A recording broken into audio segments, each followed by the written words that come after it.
E aí, pessoal, para você entender a diferença entre tempo cronológico e tempo psicológico, vamos olhar para esses exemplos aqui, tá certo? Por exemplo, João acordou às 7 da manhã, tomou café às 8 e à tarde, lá para as 14 horas, foi ao shopping. Você vê que nesse tempo aí, dessa história, os fatos vão seguindo uma sequência cronológica, ou seja, uma sequência de tempo. Você vê aí que acontece às 7 horas, depois, na sequência, vai fazer outra ação às 8 horas e na sequência, lá para as 14 horas, eles fazem uma outra ação. Ele vai ao shopping. Então, você vê aí que seguiu uma sequência. Outro exemplo.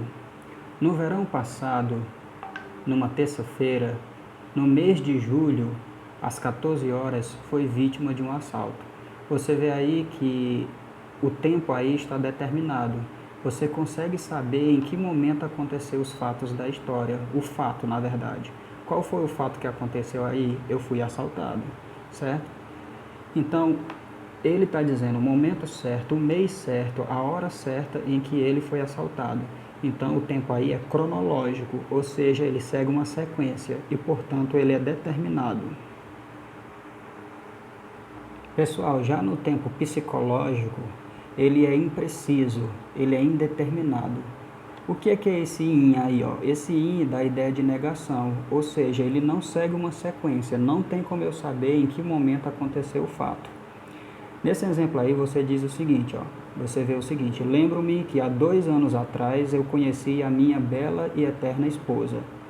Ele só lembra que foi há 2 anos atrás, mas ele não lembra a data, a hora, o instante, o mês que ele conheceu a mulher da vida dele, a eterna esposa dele, tá certo? Então, quando eu não consigo saber o momento que aconteceu o fato, eu chamo esse tempo de psicológico. Você sabe que está no passado, mas você não sabe em que momento acontece. Por isso ele é indeterminado. O que é in? In é que não dá para mim saber o momento que aconteceu. Impreciso, não dá para mim precisar o momento que aconteceu. Nesse segundo exemplo tem assim dizendo, ó, eu era um pássaro que sobrevoava os lugares mais bonitos da terra. Então ele conta aí o verbo no passado, ó, eu era, não sou mais.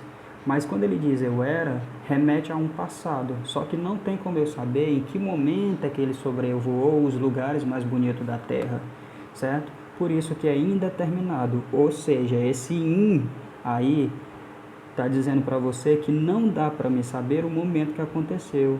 Esse impreciso, esse in está dizendo que não dá para você o momento que aconteceu essa história, certo? Esse fato de ele ter voado, sobrevoado os lugares mais bonitos da Terra.